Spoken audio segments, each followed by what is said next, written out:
Buenos días a todas, agradeceros la asistencia y daros la enhorabuena por los resultados en el reto. Sin más dilación, vamos a empezar con la resolución del reto de cardiopatía isquémica y factores de riesgo cardiovascular.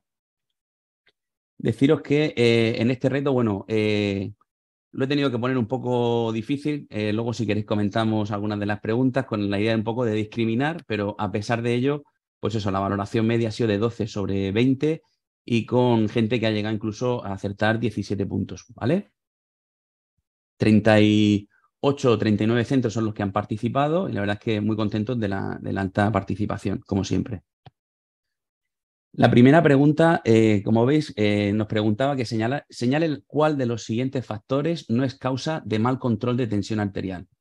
Es muy importante que cuando nuestros pacientes no están bien controlados, sepamos qué factores pueden estar implicados y, por lo tanto, identificarlos y se puede corregirlos.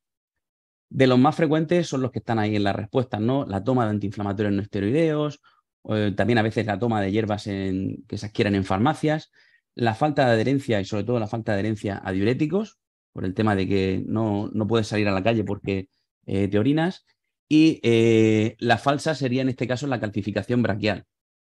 La calcificación braquial sabemos que es causa de que las cifras de tensión salgan elevadas, pero que son cifras de tensión elevadas falsas. O sea, a nivel intravascular, las cifras de tensión son normales o bajas y realmente el manguito nos da que la presión es alta. De hecho, es una de las causas de que nosotros escalemos medicación y que el paciente pues empiece a tener síntomas relacionados con hipotensión, aunque a nivel del manguito pues veamos que las tensiones no bajan. Y esto está relacionado pues con que la arteria está calcificada y sigue dando tensiones altas a pesar de que a nivel intravascular las presiones son bajas. Aquí un poco, esto es un cuadro resumen sacado de la guía de práctica clínica donde nos identifica pues algunos de los factores que están asociados a hipertensión resistente, a hipertensión secundaria o a mal control de hipertensión. Y pasamos a la segunda pregunta. Indique qué combinación de antihipertensivos es la menos adecuada. Bueno, pues la correcta en este caso era antagonistas del calcio no dihidropiridínicos, o sea, diltiazeno, verapamilo, que no debemos asociarlos a betabloqueantes, porque sabéis que ambos grupos farmacológicos son cronotrópicos negativos y corremos el riesgo de causar bradiarritmias y bloqueos sintomáticos si asociamos estos dos fármacos, ¿vale? La mayoría de vosotros, como veo, pues habéis acertado. Algunos han puesto betabloqueantes y antagonistas del calcio dihidropiridínicos. Supongo que habrá sido un poco por la confusión del no dihidro y el dihidro. Y uno de los participantes pues, de los equipos ha puesto antialdosterónicos y ARA2. Pues deciros que, bueno, que esta combinación se utiliza bastante frecuente y sobre todo en pacientes que tienen hipertensión, insuficiencia renal asociada o hipertensión y insuficiencia cardíaca asociada. Es verdad que la combinación de ambos grupos farmacológicos puede aumentar el riesgo de deterioro de la función renal y de hiperpotasemia, pero eso no quiere decir que no sea una combinación adecuada, sino que probablemente si los asociamos tenemos que estar pendientes de que no se deteriore mucho la función renal y que no aparezca hiperpotasemia. ¿Cuál de los siguientes antidiabéticos produce candidiasis oral de forma muy frecuente? Bueno, pues aquí la mayoría os habéis ido a la empaglifosina. Reconocer que esta pregunta tiene un poco de mala leche, ¿vale? O sea, ya os he dicho que he ido un poco a ver si podíamos discriminar algo. Y es que realmente ninguna de las anteriores es correcta y la clave está en ver, pues en las fichas técnicas, sabéis que las reacciones adversas se clasifican en función de su frecuencia. Y muy frecuente quiere decir mayor o igual a 1 de cada 10. Y eso no es verdad. O sea, muy frecuente no es la aparición de micosis en relación con los ISGLT2. Es verdad que es frecuente, pero no muy frecuente. Y esa era un poco la pega de la pregunta. En cuanto a qué debemos hacer en un paciente de 75 años diabético de larga evolución, bajo tratamiento con metformina, sitagliptina, repaglinida y dapaglifosina, o sea, con una combinación importante de fármacos antidiabéticos, que comienza a estar con malos controles glucémicos a pesar de estar tomándose el tratamiento, con el apetito conservado y perdiendo peso de forma progresiva y alarmante, ¿vale? Digamos que en este caso lo que nos está pasando con el paciente es que la reserva insulínica se está agotando y por lo tanto está haciendo como, esto nos recuerda un poco al diabético tipo 1 cuando debuta, ¿no? Que se queda sin insulina, ¿no? Y pierde peso, el apetito está conservado y empieza a tener controles malos. Por lo que la opción correcta era iniciar insulina. Es verdad que algunas de las personas han puesto a realizar despistaje de neoplasias. Pues bueno, es verdad que cuando uno pierde peso hay que hacer despistaje de neoplasias, pero viendo todo el contexto, creo que deberíamos pensar más en que lo que hemos dicho, ¿no? Que es un diabético tipo 2 en el que pues realmente está llegando a su fase final en la que ya pues tenemos que empezar a poner insulina para poder controlarlo, ¿vale? Normalmente, pues la neoplasia en este tipo de preguntas, pues se preguntaría también con anorexia, pérdida de peso y pérdida de, o sea, astenia, anorexia y pérdida de peso. Y en este caso, como ya os digo, os di la pista también de que el paciente estaba comiendo de forma normal o incluso más de la cuenta. La siguiente pregunta hacía relación en un paciente con antecedentes de infarto de miocardio hace 2 años y mialgias por estatinas, que acude a la consulta con los resultados de una analítica de control de rutina en la que el LDL es de 110 y los triglicéridos son de 350, asumiendo que el resto de parámetros son normales y que está bajo tratamiento con ezetimibe, ¿cuál de los siguientes agentes aportaría beneficio? Deciros que esta la cambiamos un poquito porque inicialmente estaba puesta como cuál de los siguientes agentes aporta más beneficio.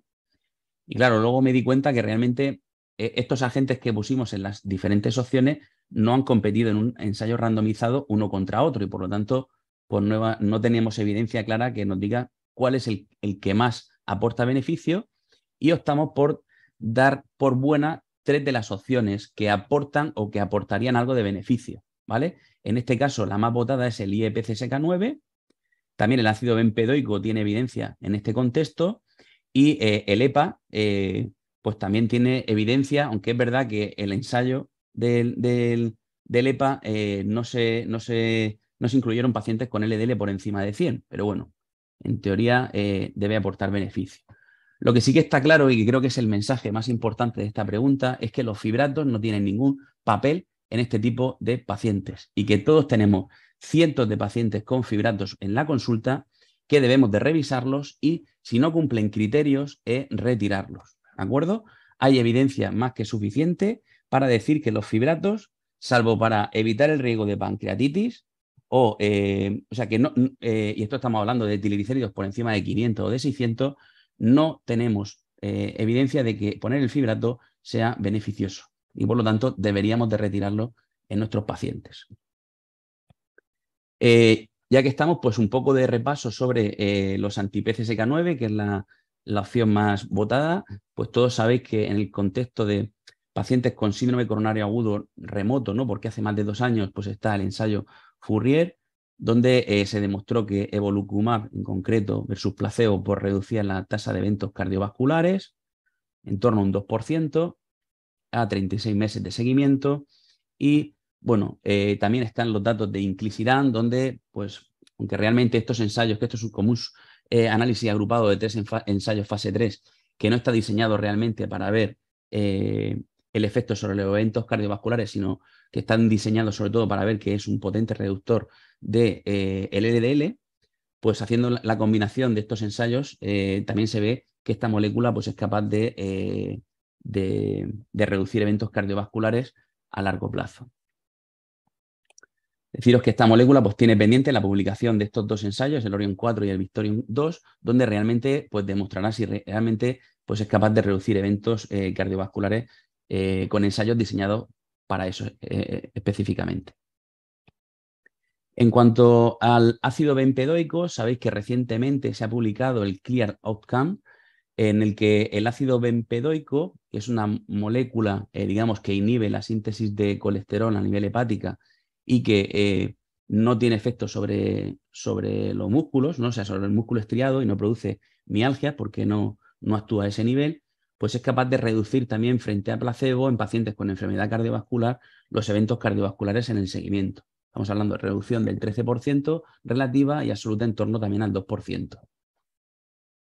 Y por último, la última opción que hacía relación al ácido eicosapentaenoico, o sea, el EPA, pues también sabéis que hay un ensayo, ¿no? El REDUCE-IT, que se publicó hace unos años, en el que esta molécula frente a placebo es capaz de producir reducciones de eventos cardiovasculares de gran magnitud con números necesarios de tratar, digamos, bajos, y que pronto creo que la vamos a tener disponible para poder tratar a nuestros pacientes.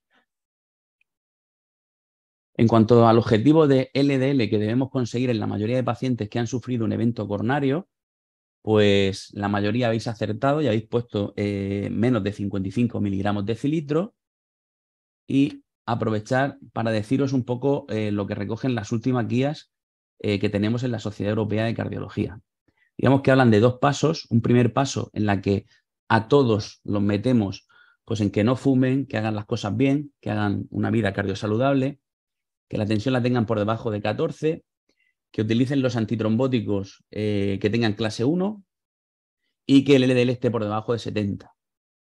Eso es el primer paso para todos, y luego nos permite hacer un segundo paso en el que en aquellos pacientes que son la mayoría, pues que no tengan comorbilidades, que no se nieguen de forma drástica a tomar tratamientos más intensivos, o que no se vayan a morir pronto y que te estés pensando, bueno, pues si es un anciano no le voy a intensificar porque se va a morir por otra cosa, pues en esa mayoría sí que nos dicen que estemos con unos niveles de LDL por debajo de 55, ¿vale?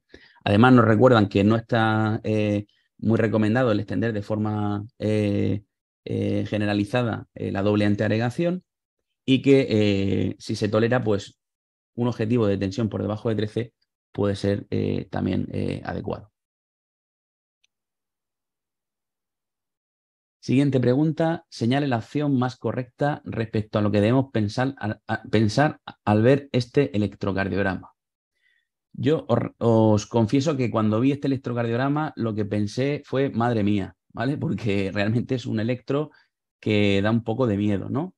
Es un electro que, como vemos, pues está en ritmo sinusal. Hay ondas P positivas delante de cada complejo QRS en la derivación 2 y negativas en AVR.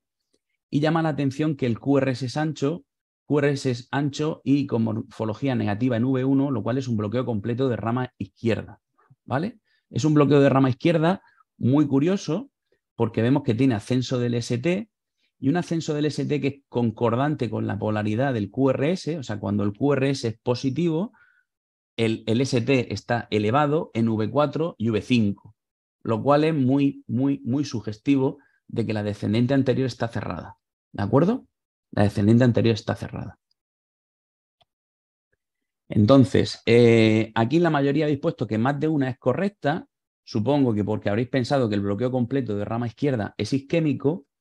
Deciros que cuando la DEA se cierra, la descendente anterior da ramas sectales que irrigan el septo anterior, y que cuando se ocluye, el trastorno de la conducción asociado es un bloqueo completo de rama derecha.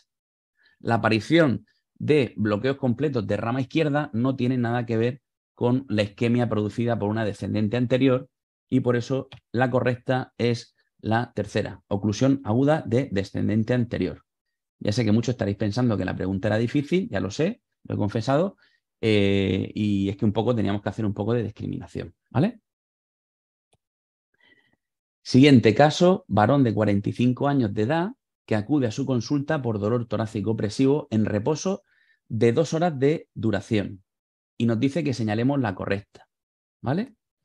Lo que vemos en este caso es que esas ondas P positivas en 2 delante de cada complejo QRS no las veo, y sin embargo veo como un ritmo auricular bajo, unas ondas P que son negativas en 2, ¿vale? Si lo veis justo debajo del número 2 hay una de las ondas P, luego aparece una delante del segundo complejo QRS, luego una después del tercer complejo QRS. Son ondas P que van muy lentas, lo cual nos debe hacer sospechar de que hay disfunción sinusal, ¿de acuerdo? Disfunción sinusal.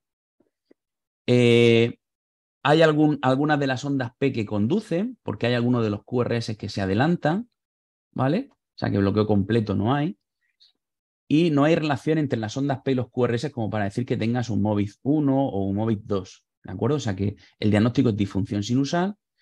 Y luego aparte vemos que hay ondas Q y elevación del ST en cara inferior. Por lo tanto, es un infarto inferior, un infarto inferior. Claro, nos preguntaba la más correcta. La primera es correcta, pero no es la más correcta. La más correcta es infarto inferior más disfunción sinusal, que es lo que la mayoría de vosotros habéis contestado. ¿De acuerdo? Siguiente. Mujer de 80 años con dolor torácico opresivo en reposo de 1 hora de duración. Y nos preguntan que en base a la clínica y el electro, señalemos la respuesta correcta respecto al tratamiento antitrombótico que debo poner en mi consulta o en la ambulancia. O sea, en la consulta del centro de salud o en la ambulancia. Ya deciros que en la consulta o en la ambulancia, las prisas para otra cosa. Las prisas no deben ser nunca para el tratamiento antitrombótico, salvo que veamos elevación del ST. Y en este caso no estamos viendo elevación del ST. Lo que vemos que es muy llamativo es un descenso difuso del segmento ST, ¿no? Hay descenso del ST de V4 a V6, también en cara inferior. Por lo tanto, como no hay elevación del ST, no tengo ninguna prisa en poner mezclas de fármacos antitrombóticos, ¿vale? Porque este mismo electro me lo puede dar un síndrome coronario agudo o también me lo puede dar una estenosis aórtica o me lo puede dar una hemorragia digestiva con 5 de hemoglobina y que está con enfermedad coronaria crónica estable, pero que debido a que ha bajado a 5 la hemoglobina de forma brusca, pues hago isquemia difusa. Imaginaros lo bien que le sienta a un paciente con hemorragia digestiva activa que todavía no da la cara y no ha hecho las melenas, el que nosotros le pongamos antitrombóticos. Por lo tanto, si no hay elevación del ST, no tengo ninguna prisa en ponerle la medicación antitrombótica. Y ese es un poco el mensaje de esto, ¿no? Que ninguna de las anteriores es la correcta, porque yo en el centro de salud o en la ambulancia, en este tipo de pacientes, no debo hacer combinatoria de fármacos. Como mucho, puedo poner aspirina y para hacerlo correcto, según mi punto de vista, si no tiene ascenso del ST, no doy ni aspirina ni doy inhibidores de los anti-PCSK9. No pasa nada por esperar un poquito, llegas en media hora al hospital y a lo mejor en el hospital el compañero del hospital tiene acceso a unos gases rápidos que puede ver el hematocrito y puede ver más cosas que no se ven en el momento agudo de la consulta o de la ambulancia. Siguiente. El siguiente electro es de un paciente que ha sufrido un infarto con elevación del ST. ¿Cuándo cree que tuvo el infarto? Bien, pues esta pregunta está un poco para repasar la cronología de las alteraciones del electrocardiograma en el infarto, ¿de acuerdo?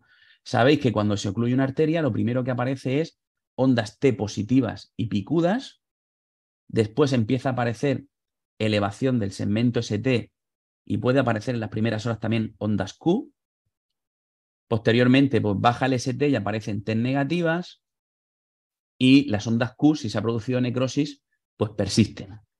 Aquí en este electrocardiograma lo que predomina es ondas Q en cara inferior, en cara en 1 y en AVL, en la cara lateral, y en todas las derivaciones anteriores. Si os dais cuenta, desde V1, V2 hasta V6 hay ondas Q porque todo el ventrículo izquierdo se ha necrosado. Y de hecho, incluso aparece un trastorno de la conducción que antes hemos dicho que tiene que ver con una oclusión de la descendente anterior. A este se le ha cerrado la descendente anterior, por lo tanto, las ramas sextales que irrigan en la rama derecha, pues se han necrosado y por eso tiene un bloqueo de rama derecha y se le ha volado todo el ventrículo izquierdo, porque probablemente pues, no ha sido reperfundido en tiempos. ¿De acuerdo? ¿Qué es lo que tenemos que pensar? Pues que esto no es algo hiperagudo, sino que es algo crónico, por lo menos de hace días. Y bueno, y así lo habéis puesto la mayoría, ¿vale? La mayoría. ¿Alguno de vosotros, pues, ha pensado que no era un paciente con un infarto? También era otra opción, pero realmente, pues, si habéis visto las Qs, pues realmente sí que era un infarto, ¿vale? Un infarto anterolateral extenso. El siguiente caso nos preguntan, que no tengo aquí la pregunta, voy a ver, voy a pasar ya dando la correcta. Dice, mujer de 75 años con factores de riesgo cardiovascular que viene por disnea y dolor torácico en relación con esfuerzos moderados. Esto lo tiene desde hace unas semanas y que cuando se para se le quitan unos 10-15 minutos. Sin embargo, esta mañana se levanta con el dolor que no se le quita y se planta en tu consulta con dolor torácico y le haces este electro, ¿vale? Le haces este electro. Ahora después vemos las opciones, pero deciros que el mensaje clave para este electro es que cuando ves este tipo de electro, tienes que hacer derivaciones posteriores, ¿vale? Hay dos síndromes coronarios agudos sin elevación del ST que son curiosos. Uno es este, que es el que tiene descenso del ST de V1 a V3 o incluso V4 y que tú ves que es un sin elevación del ST, pero es curioso, porque dices, coño, voy a hacer unas posteriores y entonces a veces lo que veo es elevación en cara posterior y lo que tengo es un con elevación del ST y tengo que activar el código infarto. O sea que ante esta curiosidad, si veo descenso del ST en precordiales, más que mandarlo a seriar enzimas y a ponerle medicación antitrombótica cuando llegue a urgencias, lo que tengo que hacer es ver si tiene un con elevación del ST por elevación de las posteriores. ¿De acuerdo? Y el otro síndrome coronario agudo curioso, que no es este, es el descenso del ST en todas las derivaciones con acceso en AVR, que nos puede estar marcando pues, una oclusión del tronco y también hay que tratarlo, aunque tenga descenso del ST, hay que tratarlo como si fuera un con elevación. Las opciones nos dicen, ¿es un con elevación del ST? Pues no lo sé porque no tengo las posteriores. ¿Es un sin elevación del ST? Pues tampoco lo sé porque no tengo las posteriores. ¿Es una angina inestable? Pues tampoco lo sé porque no tengo las troponinas. Si las troponinas son altas, será un infarto, ¿vale? Y la correcta es que con estos datos no lo podemos saber, ¿de acuerdo? Mensaje para llevar a casa importantísimo, cuando veo dolor torácico y descenso del ST en precordiales derechas, automáticamente hago las posteriores. Igual que si veo elevación del ST en cara inferior, automáticamente hago las derivaciones derechas para descartar que no tenga un infarto de ventrículo derecho asociado al infarto inferior. Siguiente. Señale la respuesta incorrecta respecto al tratamiento farmacológico de los pacientes con IANCEST y FEBI deprimida, del 35%. Vale. Aquí la mayoría habéis acertado porque la incorrecta es que generalmente la doble antiagregación debe mantenerse durante un mes. Generalmente se mantiene durante un año, ¿de acuerdo? Y por eso es falsa. Tenemos fármacos como los beta bloqueantes que disminuyen la mortalidad y el reingreso por insuficiencia cardíaca. Y esto está demostrado especialmente en los pacientes que tienen fracción de eyección ventricular izquierda por debajo del 40%.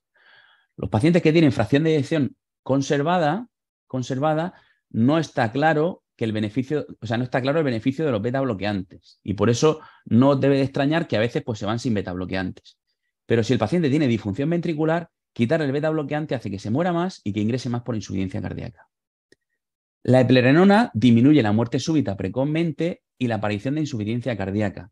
Efectivamente, cuando el paciente tiene un infarto y hace insuficiencia cardíaca con disfunción ventricular, pues se ha visto que la eplerenona en los primeros días ya disminuye la aparición de muerte súbita y aparte, tanto a corto como a largo plazo, disminuye la aparición de insuficiencia cardíaca y por lo tanto, salvo contraindicación, estos pacientes deben llevar eplerenona.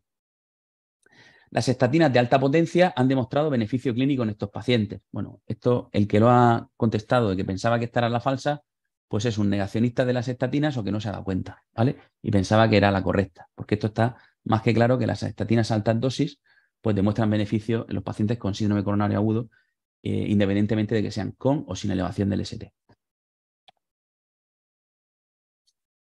Señale la respuesta verdadera respecto al manejo del paciente dado de alta al hospital tras sufrir un síndrome coronario agudo en la región de Murcia y actualmente. Pues la mayoría habéis puesto que es verdad que la mayoría tienen acceso a un programa de rehabilitación cardíaca. Y esto os quiero decir que no es una cosa de la región de Murcia, sino que es algo a nivel nacional en el que una minoría solo tiene acceso a los programas de rehabilitación cardíaca. En diferentes factores, ¿vale? Pues que los programas de rehabilitación cardíaca probablemente no se adaptan al perfil al perfil de todos los pacientes, hay poco desarrollo de los programas de rehabilitación cardíaca adaptados en el domicilio, por supuesto hay pocas unidades de rehabilitación cardíaca y a nivel regional, aunque es verdad que esto se está corrigiendo y casi todos los hospitales están ya con unidades de rehabilitación cardíaca en marcha. Y hay múltiples factores que hacen que, pues eso, que la mayoría no tiene acceso. La doble antiagregación debe prescribirse en la comida para evitar olvidos y efectos adversos. Esto es mentira, ¿vale? La doble antiagregación de forma clásica se ha prescribido en la comida. Yo creo que por la creencia de que con el estómago lleno, pues los antiagregantes te van a, digamos que el estómago está protegido y vas a tener menos efectos adversos. Eso todavía no he visto nunca esa evidencia.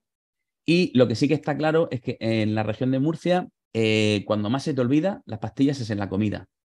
Y si tienes un paciente dado de alta con síndrome coronario agudo y no te interesa, la que menos te interesa que se le olvide es la doble antiagregación, pues por favor no se lo pongas en la comida, ¿vale? No se lo pongas en la comida porque eso lo tenemos visto en la región de Murcia, en este caso es en el área 1, donde claramente cuando más se te olvida es en la comida, ¿de acuerdo? Entonces lo mejor es preguntar cuándo se te olvida menos y si no tienes tiempo para preguntarle o tienes dudas, cuando se olvida menos es generalmente en el desayuno, ¿vale?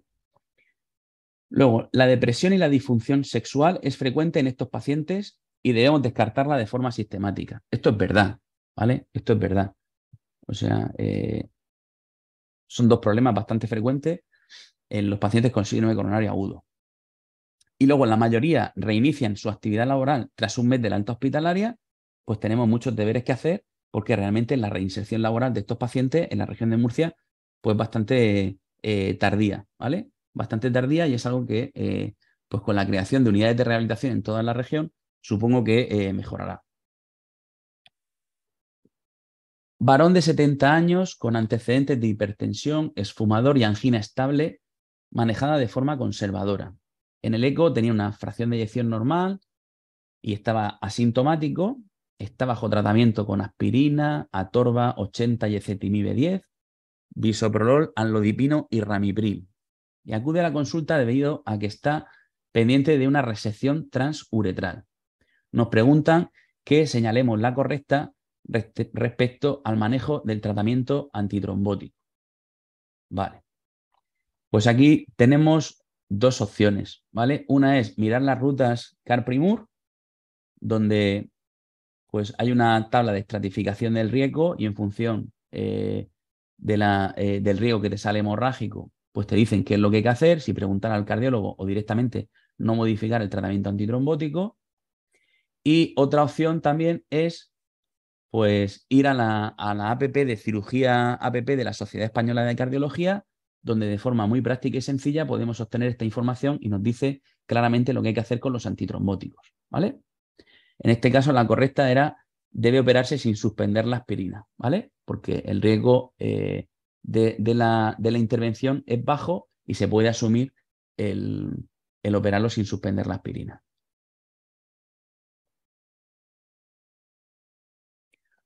Mujer de 65 años, diabética, con antecedentes de síndrome coronario agudo hace años, que acude a su consulta debido a que desde hace unos 6 meses presenta múltiples episodios de dolor torácico de carácter mal definido. De estos que nos cuentan 100.000 veces en la consulta de atención primaria. Sin clara relación con esfuerzos, ni irradiación de unos minutos de duración y sin cortejo vegetativo ni otros síntomas asociados. La mujer aprovecha la visita para informarle de que está muy descontenta porque el cardiólogo no le ve desde hace años. Y nos preguntan que señalemos la opción más adecuada respecto al manejo en atención primaria de este paciente. Nos dicen remitir a cardiología presencialmente, hacer una INP, la INP casi siempre cuela, en este caso le hemos dado como que no es correcta. Historiar más detenidamente antes de disparar a tu compañero el cardiólogo. Esta pregunta es pediros ayuda, ¿no? con esta gente y como siempre deciros que nosotros también estamos para los pesados, que si hace falta que nos lo mandéis, pues nos lo mandáis. Y iniciar antianginoso y ver respuesta en unos días, pues por supuesto no, porque realmente el perfil clínico parece que no tiene nada que ver con la enfermedad coronaria, ¿de acuerdo? A lo mejor hablando con ella, pues a lo mejor lo que tiene es una depresión o a lo mejor a saber lo que tiene, ¿vale? Pero no pinta que sea nada de cardio. ¿Cuál de las siguientes características del dolor no se asocia a origen coronario? Pregunta puesta con muy mala leche y que espero alguna impugnación. Pero vamos, me alegro de haberla puesto porque la mayoría de gente piensa que el que empeore con el frío no se asocia a origen coronario, ¿vale? O sea, lo cual, eso pues me alegra de poder estar aquí diciéndolo para que la gente se entere que realmente la angina empeora con el frío. De hecho, si os vais al Néter y ponéis la angina de pecho, pues veis clásicamente este dibujo, ¿no? Donde está nevando, no sé si es Boston, pero vamos, hace frío por lo tanto, la angina se agrava en invierno, claramente. Estoy haciendo un esfuerzo subiendo unas escaleras con una maleta, o sea, se agrava con el esfuerzo y se alivia con el reposo. Irradia el brazo izquierdo, como está en el dibujo abajo a la derecha. Y deciros que hay varios estudios donde se ha visto que te pongan cafinitrina sublingual y se te quite el dolor, no predice que el origen sea coronario. ¿De acuerdo? Esto hay varios estudios donde, que no quiere decir que el dolor coronario no se quite con cafinitrina. Pero el problema es que hay otros tipos de dolores que también se quitan con cafinitrina, como el del espasmo esofágico, y por lo tanto, si tenemos dudas a la hora de, pues digo, voy a poner un antianginoso a ver si responde o no, pues si tienes dudas de si es un espasmo esofágico o no, yo probablemente no pondría nitroglicerina porque no te va a salir de dudas si mejora, no sabes si es un espasmo esofágico o si es una angina de pecho. ¿De acuerdo? Otro de los objetivos de esta pregunta era reforzar la importancia de establecer un perfil clínico de los dolores que te vienen a la consulta.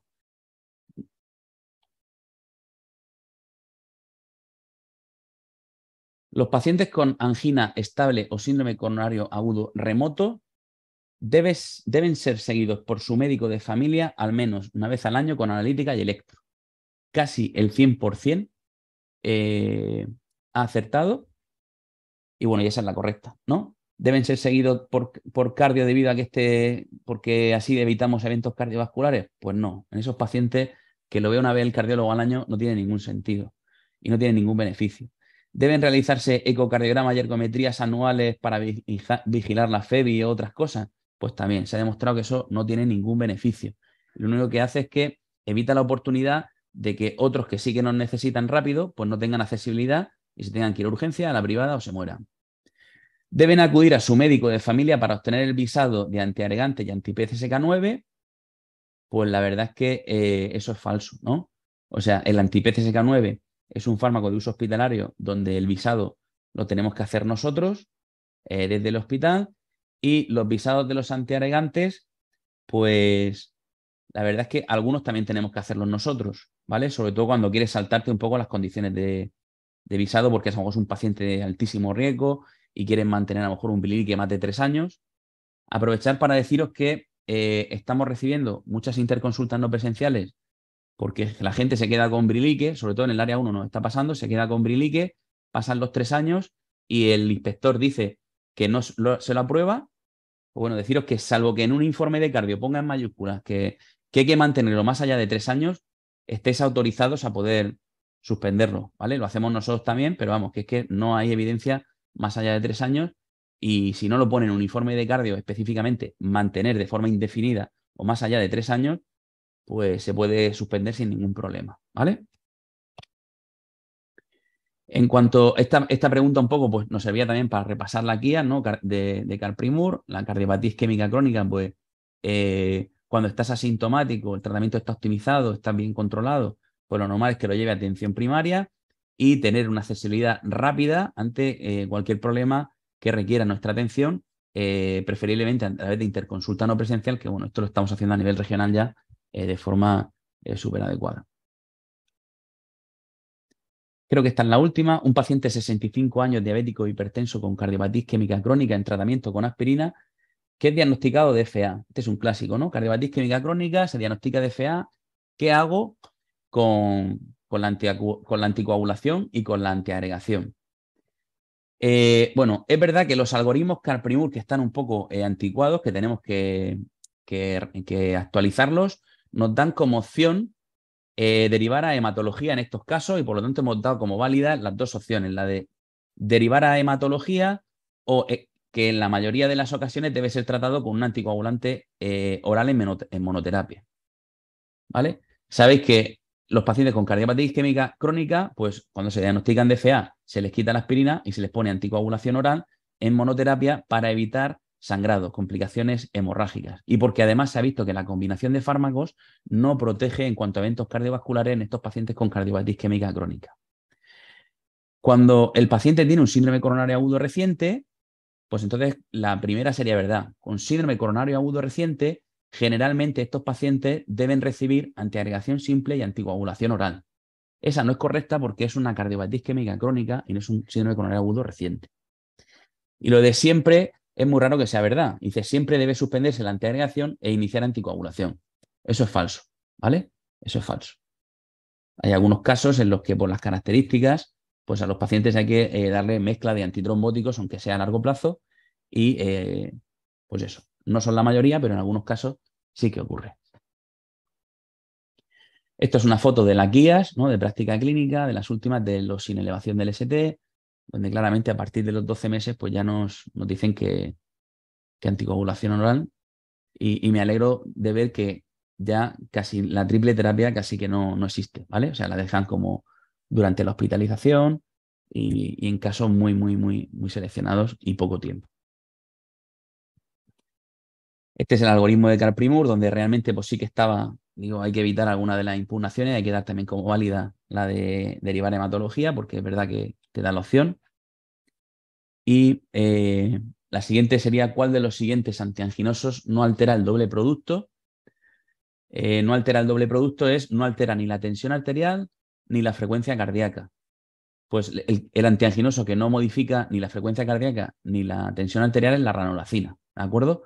El resto, pues sabemos que bisoprolol baja la frecuencia cardíaca y la tensión, en la lodipino baja la tensión arterial y sube un poquito la frecuencia cardíaca en algunos casos, y la ivabradina, que es un inhibidor selectivo del nodo sinusal, pues baja la frecuencia cardíaca, ¿de acuerdo? Entonces, pues en este caso era la ranolacina. Esta sí que es la última. Usted es un médico de familia que está realizando una estancia formativa en cardio. La verdad es que vinisteis unos cuantos y ahora se os echa de menos, o sea que si alguien se anima, pues encantado de que vengáis a rotar con nosotros. Y si se dispone a responder, una interconsulta no presencial acompañado del cardiólogo. Abrimos la interconsulta no presencial y el motivo dice, paciente con dolor torácico desde hace un mes, ruego valoración. Y nos dicen que señalemos la correcta, ¿vale? La correcta realmente es que todas son correctas, ¿vale? La anamnesis y la exploración física son esenciales a la hora de esclarecer el perfil clínico. La realización de un electro es algo mandatorio ante un paciente con dolor torácico de perfil dudoso. Y si estás preguntándole al cardiólogo, pues lo normal es que tengas algo de dudas y que tengas que hacer un electro. Y la cronología de los síntomas es muy importante a la hora de manejar el dolor torácico, ¿vale? La cronología es muy importante porque sabemos si es una cronología de aparición reciente, es una angina inestable o un infarto, tendrá que ir a urgencias. Si la aparición es desde hace meses y está estable, pues normalmente se maneja en ámbito de consulta. Aprovechar esta pregunta para pediros, por favor, que no escribáis en mayúsculas, ¿vale? No digo en las INP, sino que en general. En general, cuando uno lee las cosas en mayúsculas, pues parece como que le están así gritando y encima, pues, no es muy correcto, ¿vale? Y pediros que escribáis como dice la Real Academia que hay que escribir. Remarcar el tema de la importancia del perfil clínico del dolor torácico, como pone en la ruta de Carprimur, o sea, hablar un poco con el enfermo para ver realmente por dónde vamos, o sea, si es un dolor claramente psicógeno, anginoso, esofágico, o si es un dolor dudoso, que muchas veces que es dudoso, y esto la mayoría de veces se resuelve con el ABC, ¿vale? El ABC, que es hablar con el paciente, explorarlo y hacerle un electro. Y remarcar el tema de la cronología, ¿no? Sabéis que en Carprimur hay como dos diapos, la del dolor torácico agudo, menos de 30 días, y si veis, aparecen los compañeros de urgencias en gris, donde en varias ocasiones tenemos que derivar a los pacientes a urgencias porque puede ser algo inestable. Y, sin embargo, el dolor torácico crónico de más de 30 días sin datos de progresión, o sea, sin datos de progresión en los últimos días o en el último mes, pues los compañeros de urgencias no aparecen por ningún sitio. Las derivaciones son a azul, que somos nosotros, o se quedan en atención primaria sin ningún problema. Esto es un poco lo que os quería comentar y ahora pues damos paso un poco a la discusión.